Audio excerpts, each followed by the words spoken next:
ইজতেমা আরবি শব্দ যার অর্থ সম্মেলন, সভা বা সমাবেশ। বিশ্ব ইজতেমা শব্দটি বাংলা ও আরবি শব্দের সংমিশ্রণে সৃষ্ট। প্রতি বছর সাধারণত বৈশ্বিক যে কোনো বড় সমাবেশ, বিশেষভাবে তাবলিগ জামাতের বার্ষিক বৈশ্বিক সমাবেশ, যা বাংলাদেশের টঙ্গীর তুরাগ নদীর তীরে অনুষ্ঠিত হয়। তাবলিগ জামাতের এই সমাবেশটি বিশ্বের সবচেয়ে বড় এবং এতে অংশগ্রহণ করেন বিশ্বের বিভিন্ন প্রান্ত থেকে ধর্মপ্রাণ মুসলিমরা। সাধারণত প্রতি বছর শীতকালে এই সমাবেশের আয়োজন করা হয়। জানুয়ারি বা ফেব্রুয়ারি মাসকে বেছে নেওয়া হয়। দিল্লির নিজামুদ্দিন মসজিদের কাছে নুহু মাদ্রাসায় 1941 সালে সর্বপ্রথম তাবলিগ জামায়াতের ইজতেমা অনুষ্ঠিত হয় এবং সেখানে প্রায় 25,000 মুসল্লি অংশগ্রহণ করেন। 1967 খ্রিস্টাব্দ থেকে প্রতি বছর এই সমাবেশ নিয়মিত আয়োজিত হয়ে আসছে। বাংলাদেশে 1946 সালে ঢাকার রমনা পার্ক সংলগ্ন কাকরাইল মসজিদে তাবলিগ জামাতের বার্ষিক সম্মেলন বা ইজতেমা প্রথম অনুষ্ঠিত হয়। 1948 সালে চট্টগ্রামের তৎকালীন হাজী ক্যাম্পে ইজতেমা হয়। 1958 সালে বর্তমান নারায়ণগঞ্জের সিদ্ধিরগঞ্জে ইজতেমা হয়।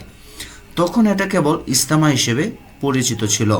প্রতি বছর ইজতেমায় অংশগ্রহণকারীর সংখ্যা দ্বিগুণ থেকে দ্বিগুণ হওয়ায় এবং স্বাধীনতা যুদ্ধে পাকিস্তানের অখণ্ডতা রক্ষায় পাকিস্তানের সাথে অনেক আলেমদের একাত্মতা থাকায় 1967 সালে রমনা উদ্যানের স্থলে টঙ্গীর পাগার গ্রামের খোলা মাঠে ইজতেমার আয়োজন করা হয়।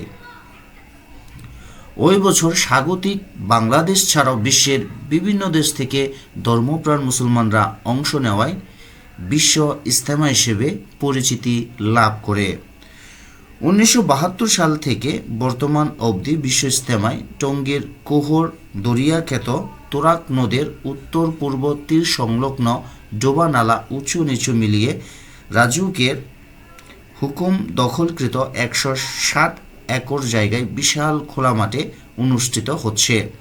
প্রতি বছর বাংলাদেশের প্রত্যন্ত গ্রাম শহর বন্দর থেকে লাখ লাখ ধর্মপ্রাণ মুসলিমগণ এবং বিশ্বের প্রায় 50 থেকে 55টি দেশের তাবলিগি দিনদার মুসলমান জামাতসহ 25 থেকে 30 লক্ষাধিক মুসল্লি বিশ্বের দ্বিতীয় বৃহত্তম আন্তর্জাতিক ইসলামী মহাসম্মেলন বা বিশ্ব ইজতেমায় অংশগ্রহণ করেন।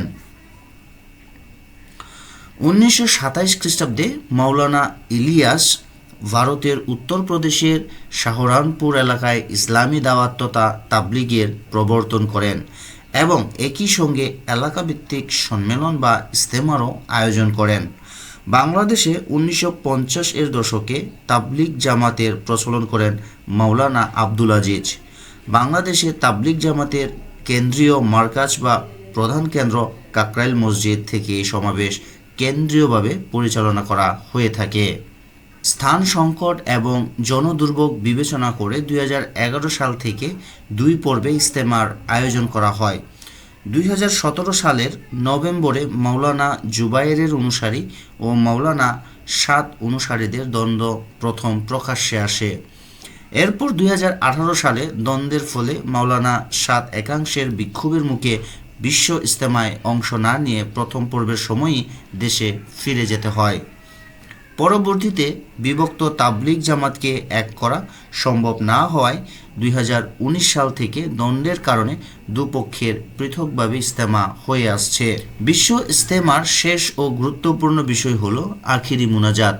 প্রবল ধর্মচেতনায় উদ্দীপনা নিয়ে মুসল্লিগণ আখিরি মুনাজাতে অংশগ্রহণ করেন আর আমিন আমিন বলে আল্লাহর কাছে ক্ষমা প্রার্থনা করেন। আখিরি মুনাজাতের সময় টঙ্গীর তুরাগ নদীর তীর যেন পরিণত হয় মুসল্লিদের জোয়ারে। আর আখিরি মুনাজাতের মধ্য দিয়ে বিশ্ব ইজতেমার মূল কার্যক্রম সমাপ্ত ঘোষণা করা হয়।